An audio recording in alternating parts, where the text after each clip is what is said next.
안녕하세요, 여러분. 인생의 후반전을 더욱 아름답고 지혜롭게 채워가는 방법을 함께 고민하는 채널입니다. 오늘은 아주 특별하고 중요한 주제를 가지고 여러분과 깊은 이야기를 나누어 보려고 합니다.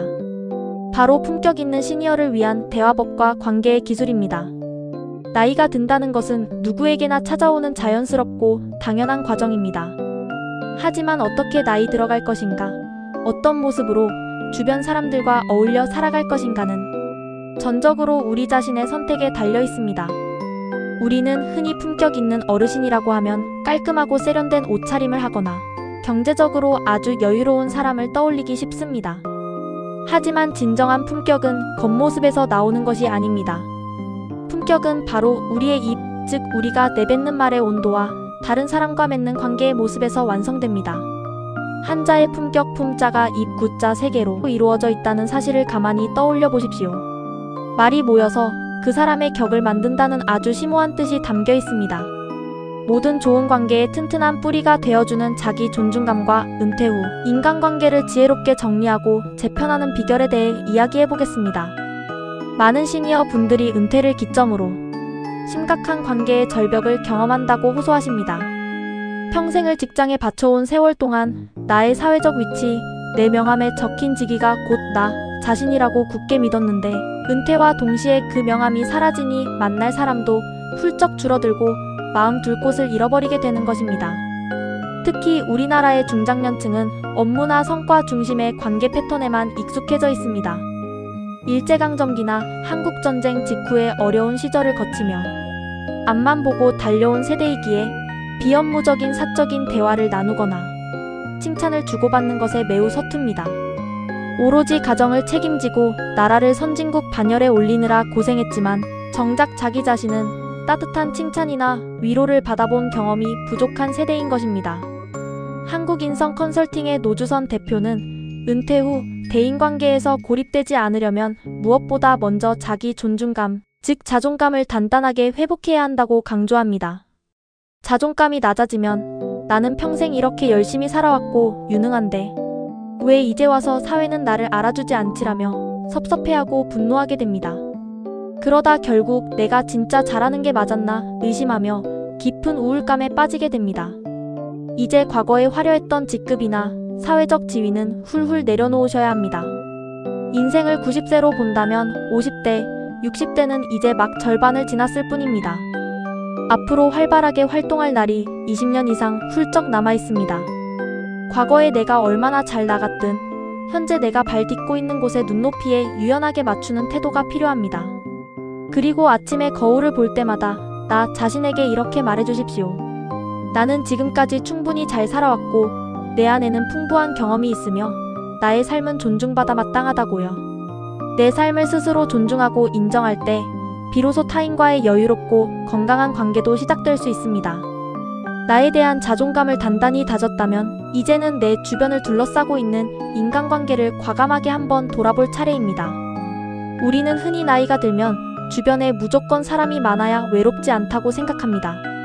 그래서 고마워서, 미안해서, 예정이 있어서, 혹은 불쌍해서 등 온갖 이유를 대며 나를 힘들게 하는 억지 인연을 꾸역꾸역 끌고 가는 경우가 너무나 많습니다. 박상희 교수는 나이가 들수록 인간관계를 정리해야 마음이 편해진다고 단호하게 조언합니다. 내 마음에 에너지가 넘치고 여유가 있을 때는 누구든 배려하고 품어줄 수 있습니다. 하지만 은퇴 문제, 건강 문제 등 나 스스로 감당해야 할 스트레스가 많은 시기에는 나의 귀한 에너지를 뺏어가는 사람들과 굳이 의무감이나 책임감 때문에 계속 만날 필요가 없다는 뜻입니다. 살면서 내 정신 건강을 위해 과감하게 마음의 거리를 두어야 할 사람들의 유형 7가지가 있습니다. 첫째, 끊임없이 남의 결점을 지적하고 비판하며 타인의 자존감을 깎아내려서 자신의 우월감을 확인하려는 사람입니다. 둘째, 만날 때마다 부정적이고 불평만 늘어놓아 함께 있는 것만으로도 감정적으로 몹시 지치게 만드는 이른바 기를 빨아들이는 사람입니다. 셋째, 항상 자기만 불행하고 극적인 피해자인 척하며 주변의 동정만 구하고 정작 상황을 바꾸기 위한 노력이나 남을 배려하는 일은 절대 하지 않는 사람입니다. 넷째, 자기애가 지나쳐서 다른 사람의 감정은 안중에도 없고 세상이 오직 자기 중심으로만 돌아간다고 믿으며 남을 조종하려는 나르시시스트입니다. 다섯째, 상대방의 말은 온전히 듣지 않고 귀를 닫은 채 자기 할 말만 준비하는 경청하지 않는 사람입니다. 여섯째, 항상 유리잔이 반이나 비었다고 불평하며 매사에 최악의 결과만 예상해 주변 사람의 기분마저 나락으로 떨어뜨리는 비관적인 사람입니다.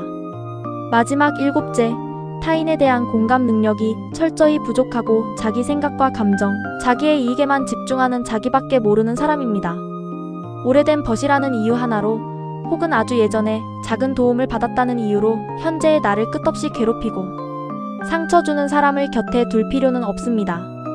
완전한 손절이라는 단어가 매정하게 느껴지고 부담스럽다면 적어도 내 에너지를 온전히 지킬 수 있을 만큼 심리적, 물리적 거리를 확 두는 지혜가 반드시 필요합니다. 인간관계의 기본은 서로에 대한 공감과 경청인데 만날 때마다 내 기분을 불쾌하게 하고 기운을 고갈시킨다면 그것은 이미 건강한 관계가 아닙니다. 내 에너지를 갉아먹는 관계를 멀리해야 내 남은 삶을 맑고 평온하게 유지할 수 있습니다. 그렇다면 에너지를 뺏는 사람들을 정리하고 나면 오래된 인연 몇 명만 남기고 새로운 사람은 절대 만나지 말아야 할까요? 절대 그렇지 않습니다. 노년의 시절에는 오히려 신선하고 쿨한 새로운 관계가 삶에 엄청난 활력이 됩니다. 요즘은 동네 친구를 만들어주는 스마트폰 어플리케이션이나 지역 커뮤니티 센터를 통해 현재의 관심사가 같은 사람들을 쉽게 만날 수 있습니다. 바리스타 수업, 인문학 강의, 목공예, 가벼운 걷기, 모임 등 취미를 공유하며 만난 새로운 인연들은 나의 과거 상처나 복잡한 배경을 묻지 않습니다. 자식 자랑, 돈 자랑, 배우자 자랑을 하며 남과 피곤하게 비교할 필요도 없습니다. 그저 오늘의 맑은 날씨, 맛있는 커피 한 잔, 그리고 지금 푹 빠져있는 취미에 대해서만 가볍고 즐겁게 나누면 됩니다. 이런 이해관계가 전혀 얽히지 않은 새로운 인간관계는 나이가 들수록 위축되기 쉬운 시니어의 일상에 놀라운 생기와 에너지를 불어넣어줍니다. 세계보건기구에서는 시니어 정신 건강의 핵심으로 액티브 에이징, 즉 활기찬 노화를 꼽았습니다. 뇌과학에서도 나이가 들어 새로운 것을 배우고 새로운 사람을 만나 호기심을 유지할 때 뇌의 신경이 새롭게 성장한다고 말합니다. 호기심을 잃지 않는 분들이야말로 진정한 청춘입니다. 사람 관계에서 갈등이 생기거나 속상한 일이 생길 때면 마법의 주문을 하나 외워보십시오. 바로 그럴 수도 있지라는 생각입니다. 상대방이 예의 없이 굴거나 내 기대에 못 미칠 때 억지로 그를 설득하려고 아등바등 감정을 소모하지 마십시오. 그래, 저 사람은 저럴 수도 있지라고 생각하며 가볍게 넘겨버리는 것입니다. 그럴 수도 있지라는 말 안에는 타인에 대한 너그러운 이해도 있지만 불필요한 감정 소모는 무시하고 나는 오늘 나의 하루를 즐겁게 살아가겠다는 나를 지키는 단단한 방패이기도 합니다. 행복은 결국 내 자신에게 초점을 맞추고 스스로를 보호할 때 찾아옵니다. 자, 이렇게 우리는 품격 있는 대화의 가장 중요한 전제 조건인 자기 존중감과 인간관계의 재정리, 그리고 새로운 인연을 맞이하는 마음가짐에 대해 자세히 알아보았습니다. 훌륭한 대화 기술을 배우기에 앞서 나 자신을 아끼고 내 에너지를 갉아먹는 낡은 관계는 지혜롭게 거리를 두며 오늘을 즐겁게 해줄 새로운 인연에 마음을 활짝 여는 것. 이것이 바로 시니어의 인간관계를 편안하고 품격 있게 만드는 첫 단추입니다. 우리가 흔히 품격 있는 어르신이라고 하면 무엇을 떠올리시나요? 비싼 옷을 입고 멋을 내는 것도 좋지만 진정한 품격은 우리가 내뱉는 말씨에서 완성됩니다. 대화에 있어 눈살을 찌푸리게 하는 두 가지 치명적인 실수가 있습니다. 첫째는 바로 반말입니다. 나이가 조금 더 들었다고 해서 처음 보는 사람이나 식당의 젊은 종업원에게 다짜고짜 반말을 할 권리는 그 누구에게도 없습니다. 무턱대고 반말을 툭툭 던지는 순간 그 사람이 평생 쌓아온 지식이나 연륜은 한순간에 무너지고 맙니다. 두 번째는 험담입니다. 대화를 나눌 때 남의 흉을 보는 것은 결국 돌고 돌아 자신에게 화살로 돌아옵니다. 남의 눈에 티를 보기보다는 내 눈에 대들보를 살피라는 옛말처럼 자기 모습을 돌아보고 험담하는 습관을 버려야 품격에 흠집이 나지 않습니다. 더불어 부부관계나 아주 가까운 사이에서 가장 문제가 되는 것은 바로 말투입니다. 수십 년을 함께 살아온 부부가 매일 티격태격하는 이유는 거창한 사건 때문이 아니라 퉁명스럽고 짜증 섞인 말투 때문인 경우가 대부분입니다. 애완용 강아지조차도 상냥한 말투와 화난 말투에 다르게 반응하는데 감정을 가진 사람은 오죽하겠습니까? 매사에 짜증을 내거나 장소를 불문하고 화를 내는 행동, 상대방의 말에 면박을 주거나 대화를 무시하고 단절하는 이른바 짜장면 단무지 같은 대화법은 부부 사이의 정을 뚝뚝 떨어뜨리는 주범입니다. 내 옆에 있는 가장 소중한 사람에게 먼저 다정하고 사근사근한 말투를 건네는 연습이 꼭 필요합니다. 그렇다면 다른 사람의 마음을 사로잡으려면 어떤 화술을 갖추어야 할까요? 기억하기 쉽게 3가지겨, 즉 3결을 마음에 품어보시길 권해드립니다. 첫째는 겸손입니다. 나이가 들수록 나의 과거 지위나 화려했던 경력은 내려놓고 자세를 한껏 낮추어야 합니다. 둘째는 경청입니다. 내 말을 주절주절 많이 늘어놓기보다는 상대방의 이야기에 귀를 기울여주는 것입니다. 인간관계의 기본은 공감과 경청이며 상대방을 하나의 완전한 인격체로 존중하는 마음에서 아름다운 대화가 시작됩니다. 셋째는 격려입니다. 칭찬은 상대방이 무언가를 잘했을 때만 할 수 있지만 격려는 상대가 실수하거나 어려움에 처했을 때도 힘내라고 따뜻하게 건넬 수 있는 마법의 언어입니다. 겸손한 태도로 듣고 마음을 다해 격려하는 이 3가지 결을 실천하신다면 누구에게나 호감을 얻을 수 있습니다. 대화를 할 때는 지루하지 않고 흥미진진하게 이끌어가는 요령도 필요합니다. 첫째, 짧은 호흡으로 말해야 합니다. 혼자서 쉬지 않고 길게 말하면 듣는 사람은 금세 지치고 맙니다. 둘째, 결론을 먼저 말하십시오. 장황한 배경 설명 끝에 결론을 내면 지루해지기 쉽습니다. 결론을 툭 던져 흥미를 끈 다음 이유를 설명하는 것이 좋습니다. 셋째, 자기 자랑보다는 실패담을 나누어 보십시오. 어쩔 수 없이 내 자랑을 해야 할 때도 솔직하게 자랑 하나 하겠다고 운을 떼고 겸손한 태도로 아주 짧게 치고 빠지는 지혜가 필요합니다. 나이가 들면 자기 이야기를 청산유수처럼 재탕, 삼탕 반복하는 경우가 많은데 이럴 때 다른 사람이 말을 가로채듯 화제를 돌려도 기분 나빠하지 않고 유연하게 넘어가는 여유도 가져야 합니다. 살다 보면 나와 코드가 전혀 맞지 않는 사람과 대화해야 할 순간도 반드시 찾아옵니다. 이때는 무리해서 상대를 설득하려고 하지 마십시오. 사람은 고집이 있어서 쉽게 설득당하지 않으며 억지로 설득하려다 보면 감정만 상하게 됩니다. 논점이 다르다고 해서 너는 인간이 덜 됐어라는 식으로 사람 자체를 공격해서는 절대 안 되며 목소리를 낮추고 흥분하지 않는 것이 핵심입니다. 억지를 부리지 말고 코드가 안 맞는 대화는 가급적 짧게 끝내고 다른 화제로 넘기는 것이 현명합니다. 이런 상황을 포함해 언제 어디서나 대화를 유연하게 만들어주는 기법으로 허들 경기 대화법을 제안합니다. 첫 글자를 딴 이 공식은 대화의 훌륭한 나침반이 됩니다. 허, 상대방의 말에 허 웃어 넘기십시오. 들, 귀 기울여 잘 들어주십시오. 경, 대화를 토론이나 싸움처럼 경쟁하려 들지 마십시오. 기, 이왕이면 상대방의 기분이 좋아지는 긍정적인 말을 하십시오. 이 허들 경기 원칙만 잘 지켜도 주변에서 참 멋지게 대화한다는 찬사를 들으실 수 있습니다. 더불어 평생 일만 하느라 새로운 사람과 써먹써먹한 상태에서 무슨 말을 꺼내야 할지 막막하실 때는 생일상 사오라는 공식을 기억해 보십시오. 생은 생활입니다. 요즘 배우고 있는 취미나 나의 일상생활에 대해 이야기하는 것입니다. 일은 일과 직업입니다. 내가 과거에 했거나 현재 하고 있는 일에 대한 보람이나 고충을 가볍게 나누는 것입니다. 상은 상황입니다. 지금 우리가 만나고 있는 장소의 분위기나 날씨, 커피 맛에 대해 칭찬하는 것입니다. 사는 사건 사고입니다. 최근 뉴스에 나온 이야기나 길을 걷다 본 가벼운 사건을 화제로 삼습니다. 오는 오락과 취미입니다. 골프, 등산, 인문학 등 서로의 관심사를 묻고 답하는 것입니다. 내가 먼저 말하기 쑥스럽다면 이 5가지 주제를 가지고 상대방에게 질문을 던져 보십시오. 대화가 마르지 않는 샘물처럼 이어질 것입니다. 또한 시니어분들은 각종 모임에 나가 연말 연시나 행사 때 건배사를 부탁받는 경우가 참 많습니다. 이때 빼지 않고 품격 있게 건배사를 하는 오사 원칙을 알려드립니다. 바로 인사, 감사, 찬사, 헌사, 결사입니다. 먼저 자리에서 일어나 잔을 내려놓은 채 정중하게 인사를 건넵니다.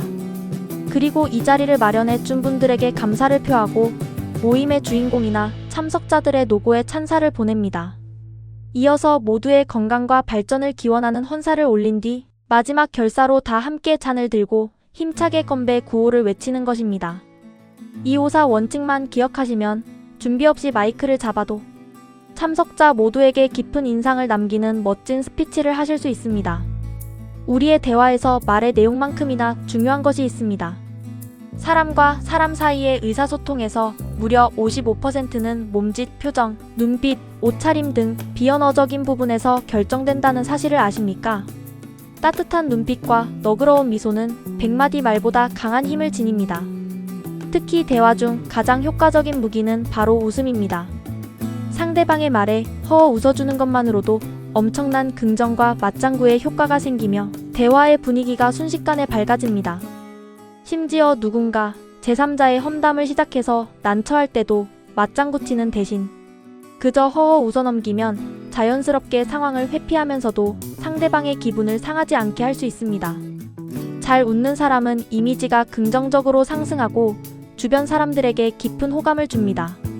그런데 시니어분들이 대화할 때 가장 어렵다고 호소하는 대상이 따로 있습니다.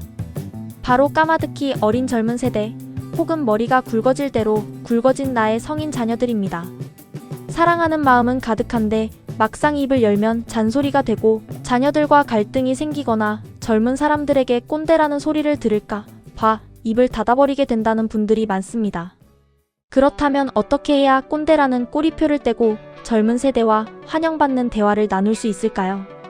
대화 전문가들은 몇 가지 명확한 행동 수칙을 제안합니다. 첫째, 젊은 사람의 말어리를 절대 자르지 마십시오. 가만히 끝까지 들어주는 경청이 가장 기본입니다. 둘째, 억지로 가르치려 들지 말고 부드럽게 제안하십시오. 그건 그렇게 하는 게 아니야 라며 정답을 강요하는 대신 이렇게 해보는 건 어떨까라고 의견을 묻는 방식이 훨씬 부드럽습니다.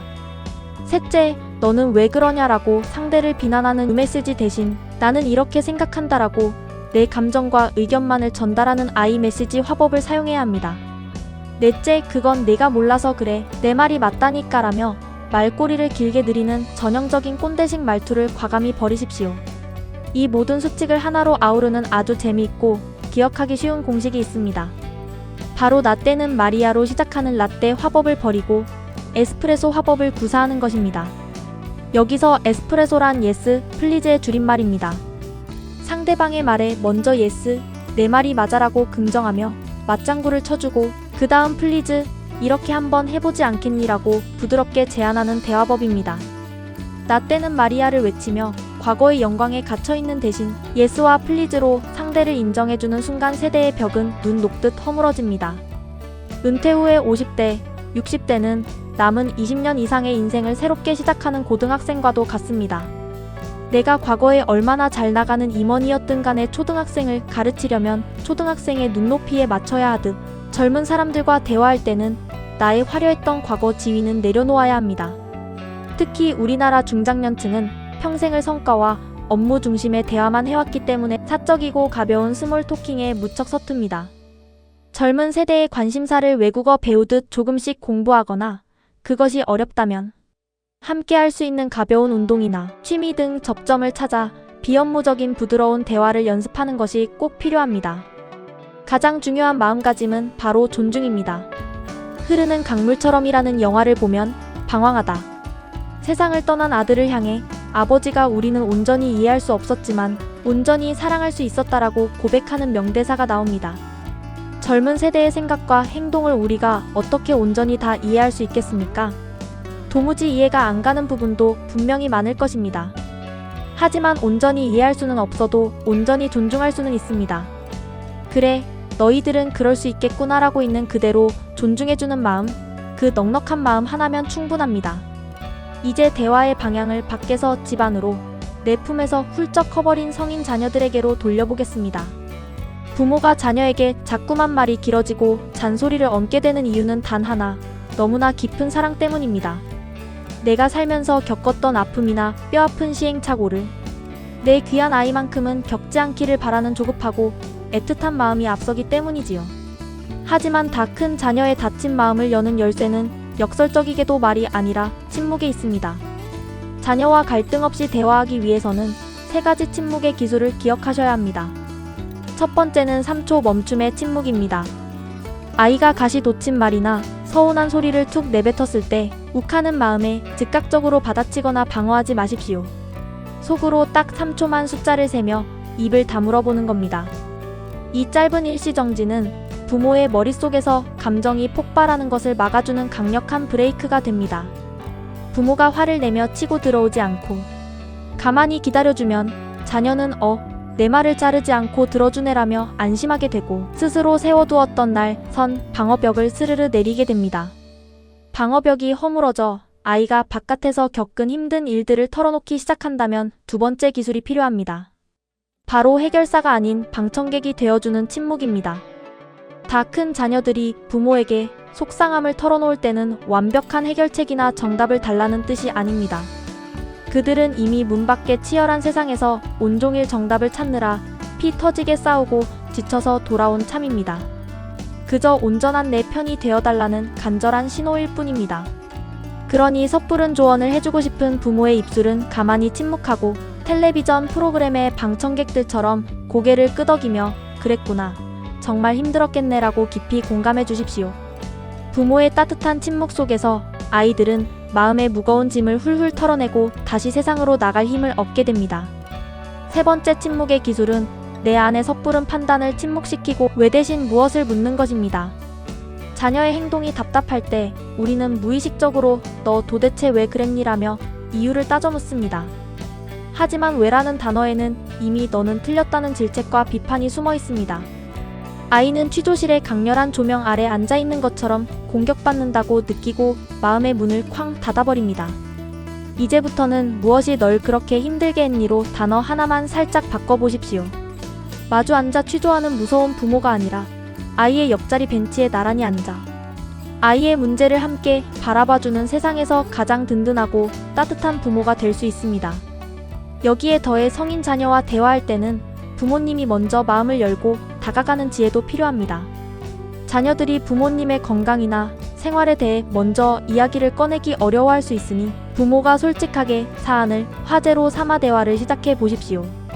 만약 자녀가 부모님의 연세가 드심을 걱정하여 운전과 같은 문제를 제기한다면 방어적으로 거절하지 말고 열린 마음으로 받아들이는 여유가 필요합니다. 자녀의 의견에 온전히 동의하지 못하더라도 합의점을 찾으려 노력하고 그 잔소리 이면에는 부모를 깊이 걱정하고 사랑하는 자녀의 따뜻한 마음이 있음을 상대방의 입장에서 헤아려 보시기 바랍니다. 맑은 날의 소나기처럼 갑작스럽게 쏟아진 자녀와의 다툼 끝에 남몰래 한숨 쉬고 자책하던 수많은 밤들. 그 모든 시간은 결국 내 아이를 눈에 넣어도 아프지 않을 만큼 사랑했기 때문에 찾아온 훈장 같은 것입니다. 다 사랑해서 그런 것입니다. 억지로 가르치려 하지 않고 조용히 너른 등을 내어주는 부모의 넉넉한 품 100마디의 잔소리보다 따뜻한 한 번의 침묵이 훨씬 더 크고 깊은 사랑으로 자녀들의 가슴에 닿을 것입니다. 대화를 할 때 가벼운 유머를 곁들이면 분위기가 순식간에 밝아지고 사람들의 호감을 단숨에 끌어당길 수 있습니다. 조관일 창의경영연구소 대표는 사람의 마음을 휘어잡는 유머리스트가 되는 7가지 비결을 숫자에 빗대어 아주 재미있게 설명합니다. 첫째, 일단 웃기겠다는 마음을 먹고 어조를 바꾸십시오. 똑같은 말이라도 재미있게 말하려는 의도를 가지면 목소리의 톤과 표정이 한결 생동감 있게 변합니다. 둘째, 이 이야깃거리를 부지런히 챙기십시오. 대화를 나누다 누군가 재미있는 이야기를 하면 스마트폰 메모장에 슬쩍 적어두는 호기심과 열정이 필요합니다. 좋은 이야깃거리를 챙겨두면 언제 어느 자리에 가더라도 당황하지 않고 대화를 즐겁게 이끌어갈 수 있습니다. 셋째, 삼삼한 표현을 구사하십시오. 딱딱한 문어체가 아니라 생생한 구어체를 쓰고 적절한 흉내를 곁들이면 대화가 훨씬 맛깔나게 살아납니다. 넷째, 사건과 사연으로 웃기십시오. 교과서에 나오는 뻔한 농담보다는 내가 어제 겪은 일, 내 친구와 있었던 소소하고 재미있는 에피소드가 사람들의 공감을 훨씬 잘 끌어냅니다. 다섯째와 여섯째는 오해를 사지 않게 웃기고 육담은 철저히 삼가야 한다는 것입니다. 남을 불쾌하게 하는 험담이나 성적인 농담인 음담패설은 품격 성격을 한순간에 나락으로 떨어뜨리므로 아무리 웃기고 싶어도 절대 해서는 안 됩니다. 마지막 7째, 칠칠치 못한 인상을 주지 마십시오. 남을 웃기는 것도 좋지만 그 과정에서 자신의 품위마저 잃어버릴 정도로 지나치게 행동하거나 칠칠치 못한 모습을 보이면 진정한 유머리스트라고 할 수 없습니다. 이 7가지 원칙만 마음에 새겨도 어디서든 환영받고 유쾌함을 전파하는 어른이 되실 수 있습니다. 이렇게 기분 좋은 유머 감각을 갖추었다면 이제는 집안에만 머물지 말고 밖으로 나가 사람들과 만나야 합니다. 많은 은퇴자 분들, 특히 평생을 경제활동에 전념해 온 남성 시니어분들은 은퇴 직후 심각한 관계의 절벽을 경험하십니다. 직장이라는 안정적인 울타리와 그곳을 중심으로 맺어졌던 대인관계가 사라지면서 급격히 사회적 접촉이 줄어들고 이것이 깊은 고립감과 우울감으로 이어지는 경우가 참 많습니다. 실제로 관련 연구들을 살펴보면 은퇴한 남성 노인은 은퇴하지 않은 분들보다 우울감이 유의미하게 높고 사회 접촉 빈도는 현저히 낮게 나타납니다. 하지만 이를 극복하고 멈춰버린 대인관계의 시동을 다시 걸어줄 아주 강력하고도 손쉬운 무기가 이미 우리 손안에 있습니다. 바로 스마트폰을 비롯한 전자기기입니다. 연구 결과에 따르면 전자기기 활용 능력이 높은 시니어일수록 은퇴로 인한 우울감을 훌륭하게 이겨내고 다채로운 사회활동을 즐기며 긍정적인 관계를 유지한다고 합니다.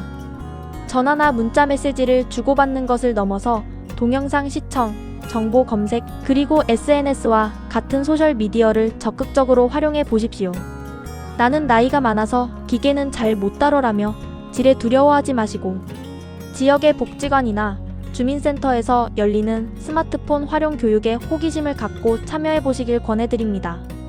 스마트폰 화면을 몇 번 터치하는 것만으로도 나와 관심사가 비슷한 사람들과 소통할 수 있는 아주 새롭고 넓은 세상의 창이 활짝 열리게 됩니다. 일단 기기와 친숙해졌다면 이제는 세계 곳곳의 시니어들처럼 나만의 커뮤니티를 찾아 나설 차례입니다. 우리나라 시니어 분들은 세계 최고 수준의 IT 인프라 덕분에 스마트폰을 활용한 모임에 아주 적극적입니다. 유어스테이지나 사색의 향기 같은 시니어 전용 포털 사이트나 온라인 커뮤니티에 접속해보면 외국어 공부, 문화, 유적 답사, 사진, 걷기 등 다양한 취미를 공유하는 수백 개의 동호회가 쉼없이 돌아가고 있습니다. 이런 곳에서 온라인으로 먼저 소통하고 오프라인에서 반갑게 얼굴을 마주하는 분들이 점점 늘어나고 있습니다. 이런 멋진 시니어들의 커뮤니티 활동은 우리나라에만 있는 것이 아닙니다. 이웃나라 일본에서는 서로를 얽어매다 또는 끈끈한 정이라는 뜻을 가진 키즈나 모임이 크게 활성화되어 있습니다. 퇴직 후 외로움을 느끼는 시니어들이 스스로 모임을 만들고 다양한 연령층과 교류하며 고독을 지혜롭게 이겨내고 있는 것이지요. 미국에는 은퇴하고 나이든 남성들의 외식이라는 뜻의 앞글자를 딴 로미오 클럽이라는 유명한 모임이 지역마다 꾸려져 있습니다. 이들은 정기적으로 동네 식당에 모여 모자와 티셔츠를 맞춰 입고 자신들의 무용담이나 은퇴 후의 소소한 일상을 나누며 끈끈한 유대감을 다집니다. 중국 역시 이른 아침이면 공원에 수천 명의 시니어들이 모여 자신의 수준에 맞는 그룹에 들어가 기공체조를 하거나 춤을 춥니다.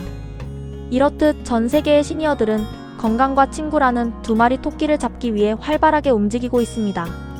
자, 여러분. 은퇴는 결코 인간관계의 우울한 끝이 아닙니다. 과거의 무거운 직책이나 의무감에서 벗어나 완전히 새롭고 자유로운 관계를 내 손으로 직접 디자인할 수 있는 눈부신 출발점입니다. 직장이라는 타이틀 없이 오롯이 나라는 사람 자체로 매력을 발산하며 이전에 몰랐던 취미를 공유하는 새로운 사람들을 만나는 설렘을 꼭 누려보시기 바랍니다. 방금 배운 유머의 기술 7가지를 살짝 곁들이면서 낯선 커뮤니티 모임에서도 먼저 환하게 웃으며 다가가신다면 분명 여러분의 남은 인생 후반전은 좋은 사람들로 북적이는 축제 같은 시간이 될 것입니다. 우리가 그동안 배운 훌륭하고 화려한 대화의 기술들도 결국 내면에 단단한 뿌리가 없으면 작은 바람에도 금세 흔들리고 맙니다. 많은 시니어분들이 은퇴와 동시에 과거에 빛나던 명함과 직위를 잃어버리고 세상이 더 이상 나를 알아주지 않는다며 깊은 우울감과 상실감에 빠집니다. 하지만 나이 50, 60은 인생 전체를 90년으로 보았을 때 이제 겨우 절반을 지났을 뿐입니다. 지금까지 숱한 위기와 세파를 견디며 가정을 지키고 이 나라를 선진국으로 이끌어온 여러분의 지난 수십 년은 그 자체로 거룩한 훈장과도 같습니다. 은퇴 후에는 과거에 내가 얼마나 높은 자리에 있었든 지금 내가 발 딛고 있는 현실의 눈높이에 유연하게 맞추는 태도가 필요합니다. Respect your life, 즉 나의 삶을 온전히 존중하고 내 스스로가 훌륭한 사람임을 인정할 때 비로소 타인과의 여유로운 관계도 자연스럽게 풀려나가기 시작합니다. 내 삶을 온전히 존중하게 되면 타인과의 관계에서 발생하는 숱한 서운함이나 갈등 앞에서도 훨씬 너그럽고 의연해질 수 있습니다.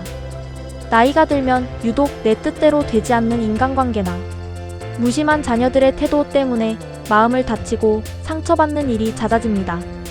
이때 요동치는 내 마음을 고요하게 지켜주는 마법의 주문이 하나 있습니다. 바로 그럴 수도 있지라는 생각입니다. 그래, 그 친구도 나름의 사정이 있어서 그럴 수 있지. 우리 자녀들도 팍팍한 세상에서 자기들 인생 살아내느라 바빠서 저럴 수 있지라고 생각하며 가볍게 넘겨버리는 것입니다. 이 그럴 수도 있지라는 짧은 말 안에는 타인의 삶에 대한 너그러운 이해도 담겨 있지만 불필요한 감정 소모는 과감히 무시해버리고 나는 오늘 나의 하루를 맑고 즐겁게 살아가겠다는 나를 보호하는 가장 강력한 방패의 의미가 들어 있습니다. 누군가에게 끝없이 기대고 의존해서 내 행복을 구하려 하지 말고 나 스스로에게 집중하여 맛있는 것을 먹이고 나를 아름답게 가꾸며 남은 하루하루를 축제처럼 즐겨야 합니다. 품격 있는 어른의 아름다운 대화는 단지 입으로 내뱉는 청산유수 같은 말로만 완성되는 것이 아닙니다. 사람과 사람 사이의 의사소통에서 놀랍게도 무려 55%의 비중은 몸짓, 표정, 자세, 옷차림, 그리고 따뜻한 눈빛 등 비언어적인 대화가 차지합니다. 100마디의 유창한 말보다 상대를 온전한 인격체로 존중하며 지그시 바라보는 넉넉한 미소 하나가 더 깊은 신뢰를 만들어냅니다. 혹여 요양원에서 생활하시며 기억을 잃어가는 치매, 어르신을 대할 때조차도 그분을 하나의 완전하고 존엄한 인격의 소유자로 존중하며 끝까지 사랑스러운 언어와 다정한 눈빛으로 대화를 이어가는 것이 진정한 품격이자 인간에 대한 예의입니다. 아주 오랜만에 동창을 만났을 때도 너 참 많이 늙었네라며 무심코 상대의 가슴에 비수를 꽂기보다는 너의 중후한 모습을 보니 우리가 참 멋지게 나이 들어가고 있구나라고 간접적이고 세련되게 표현해 보십시오. 서로가 다 같이 인생의 내리막길을 손잡고 걸어간다는 동질성과 따뜻한 공감을 나눌 때 우리의 관계는 그저 늙어가는 것이 아니라 포도주처럼 향기롭게 익어가는 것이 됩니다. 가족 간의 대화에서도 지혜가 필요합니다. 70대의 부모가 40대의 성인 자녀와 대화할 때를 위한 70-40 대화법이라는 것이 있습니다. 자녀들이 부모님의 건강이나 안전을 걱정하여 운전을 만류하거나 새로운 제안을 할 때 무조건 방어적인 태도로 화를 내며 거절해서는 안 됩니다. 자녀의 말이 당장 내 마음에 들지 않더라도 그 바탕에는 늙어가는 부모를 깊이 걱정하고 사랑하는 자녀의 애틋한 마음이 깔려 있다는 것을 넓은 가슴으로 이해하고 받아들여야 합니다. 서로의 의견에 온전히 동의하지 못하더라도 공통점을 찾으려 노력하고 합의점을 이끌어내는 성숙한 대화야말로 가정의 평화를 지키는 든든한 버팀목이 됩니다. 이처럼 나 자신을 깊이 아끼고 타인을 너그럽게 배려하는 맑은 마음을 가지셨다면 이제 남은 것은 끝없는 호기심으로 세상을 향해 활기차게 나아가는 것입니다. 세계보건기구에서 거듭 강조하는 시니어 정신, 건강의 궁극적인 핵심은 바로 액티브 에이징, 즉 활기찬 노화입니다.